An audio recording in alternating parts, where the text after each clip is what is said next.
국산 무기 개발에 진심인 우리나라가 또 한 번 세계가 놀랄 만한 엄청난 성과를 거뒀습니다. 그것은 바로 차세대 신무기 K9 자주포용 미사일 포탄 개발이 거의 완료되었다는 군사무기 속보였는데요.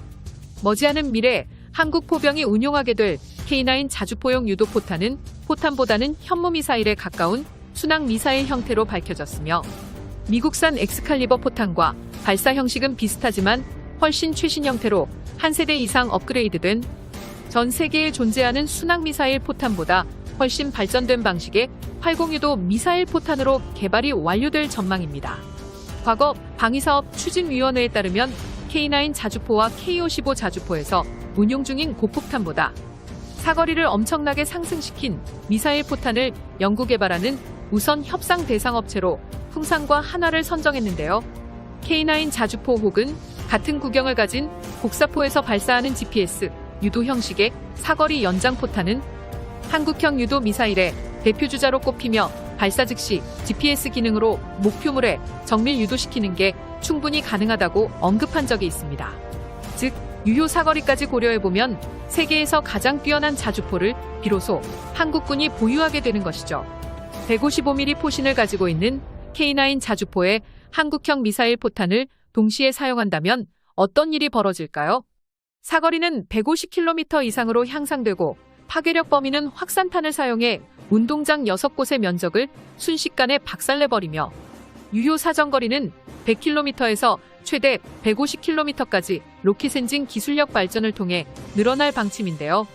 이 정도 사거리를 갖추게 되면 한반도를 위협하는 적국들을 상대로 K9 자주포의 미사일 포탄 유효 사거리에 전부 포함되며 중국과 일본, 북한 등 주요 적국들이 한국에 겁도 없이 도발을 꺼는 순간 순식간에 엄청난 화력을 퍼부어 적군의 위치를 생지옥으로 만들어버릴 무서운 무기를 대한민국이 직접 보유하게 되는 것입니다.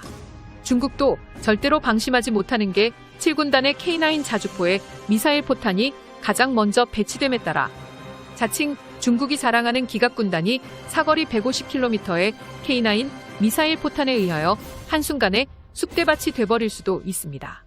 또한 K9 포탄 안에 들어가는 화약은 크게 두 종류로 나뉘는데요. 도시 파괴 및 적군의 장비 파괴를 위한 고폭탄과 자탄을 폭파시켜 적군 전차의 상부까지 부셔버리는 이중 목적 고폭탄 등 두 가지 종류로 개발됩니다. 방사청 관계자는 155mm 미사일 포탄이 전력화되면 사거리가 떨어지는 약점을 모두 극복하고 아군 포병 전력의 생존성과 전투력도 대폭 향상시킬 수 있다며 실전 배치 이후 대한민국 군사력의 비약적인 상승이 기대된다고 언급했습니다. 현재 한국이 사거리 150km의 미사일 포탄을 완벽하게 개발 완료하려면 몇 가지 조건이 필요한데요. 기존에 보유하고 있는 개발이 완료된 K315 포탄보다 더욱 강력한 로켓 추진탄의 추력을 개발해 추력을 더욱 상승시켜야만 합니다. 현재 K9 자주포는 최대 사거리 60km를 달성했으며 일반 포탄보다 훨씬 우수한 사거리 연장탄을 개발해 적용하였죠. 한국군은 K9 자주포 1100대와 K55 자주포 1000대를 운용 중이며 155mm 포탄 이외에 한국산 K307 포탄을 사용하고 있었습니다.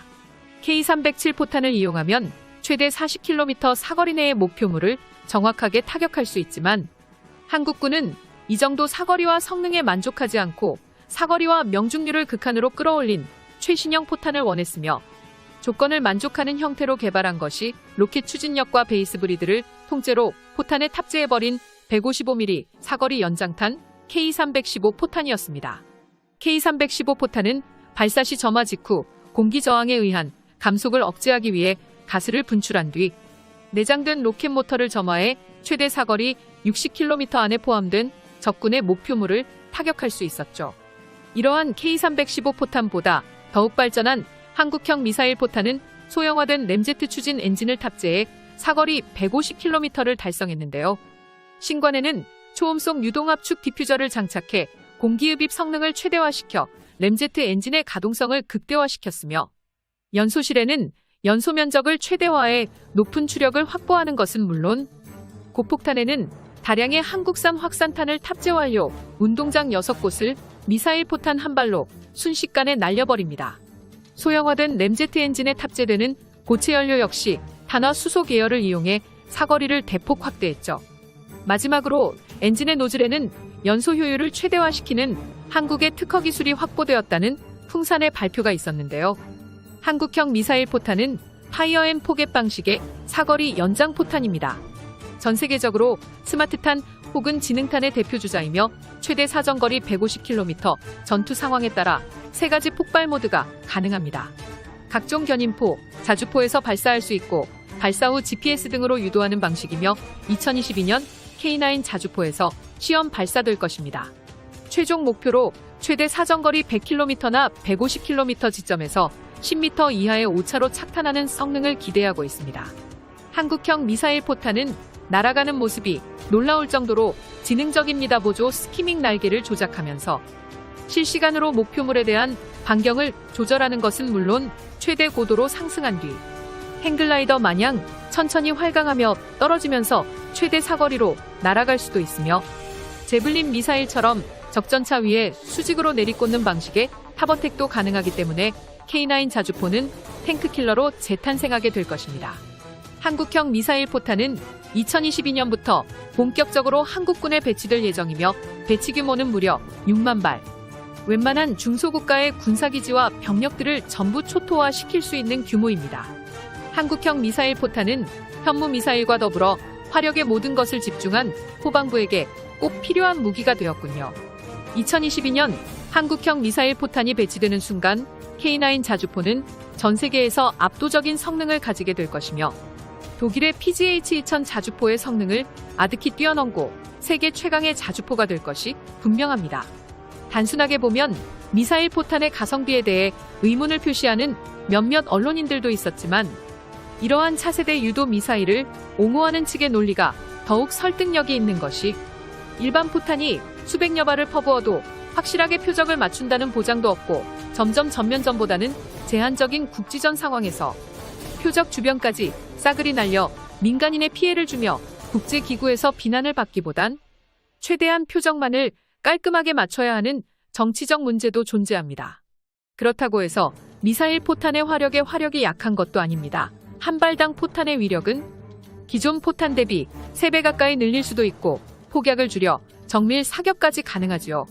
이러한 정밀 포탄은 전면전에선 막대한 비용 때문에 대량 생산 및 보급이 힘들다는 지적도 있지만 이는 현대전의 추세를 모르고 하는 소리입니다.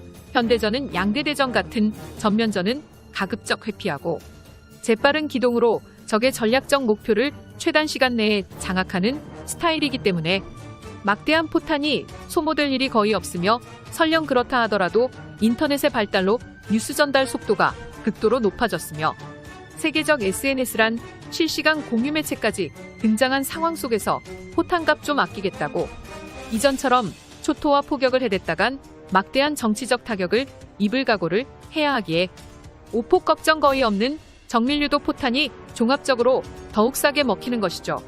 대한민국의 영원한 자주국방을 위하여 영상의 정보가 유익하셨다면 채널명 대고구려제국 구독과 알림 설정 진심으로 감사드립니다.